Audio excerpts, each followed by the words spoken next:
Hey guys, welcome back to VPS family. இன்னைக்கு நம்ம ஒரு சூப்பரான ஈவினிங் ஸ்நாக்ஸ் தான் பார்க்க போகிறோம். பானிபூரி நம்ம எல்லாருக்குமே ரொம்பவே பிடிச்ச ஃபேவரட்டான டிஷ்ஷு. ஸோ ஃபஸ்ட்டு ஒரு கடாயில் கொஞ்சம் எண்ணெயை விட்டு பானிபூரியை நல்லா அதில் பொரித்து கோல்டன் ப்ரௌன் கலரில் எடுத்துக்கோங்க.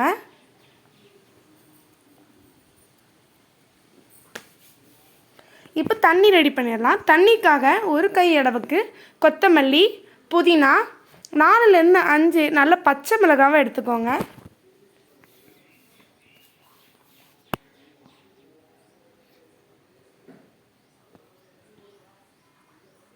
அது கூட 1 டேபிள் ஸ்பூன் அளவுக்கு ஜீரகம்,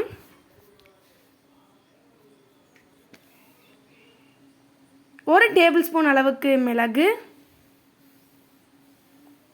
அது கூட தேவையான அளவு உப்பு சேர்த்துக்கலாம்.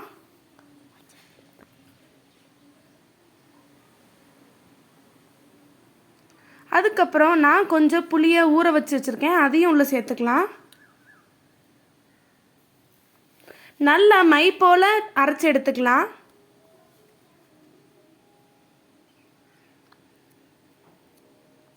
அதை நீங்கள் பார்த்தீங்கனாலே நல்லா மை போல் சாஃப்டாக நல்லா திக்காக இருக்கும், உங்களுக்கு பார்த்தாலே தெரியும்.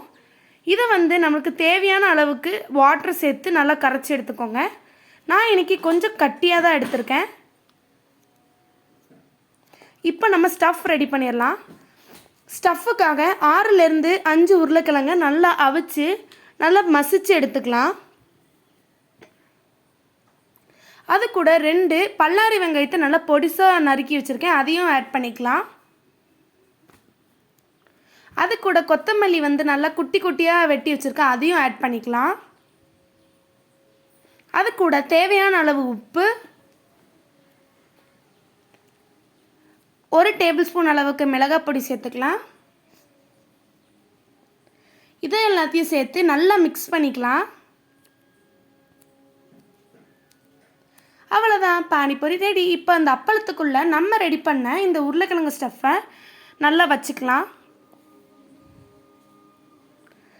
தண்ணி நம்ம ரெடி பண்ண தண்ணி எவ்வளோ பச்சை கலரில் அழகாக இருக்குது பார்த்தீங்களா? இதையும் நம்ம அதில் ஊற்றி சாப்பிட்டா பானிபூரி ரெடி. இந்த ரெசிபி உங்களுக்கு பிடிச்சிருந்தா இந்த வீடியோவை லைக் பண்ணுங்கள், கமெண்ட் பண்ணுங்கள், ஷேர் பண்ணுங்கள். அது மட்டும் இல்லாமல் விபிஎஸ் ஃபேமிலியை மறக்காமல் சப்ஸ்கிரைப் பண்ணிடுங்க. அது மட்டும் இல்லை, பெல் ஐக்கானை கிளிக் பண்ணிடுங்க. தேங்க்யூ ஃபார் வாட்சிங். பாய்.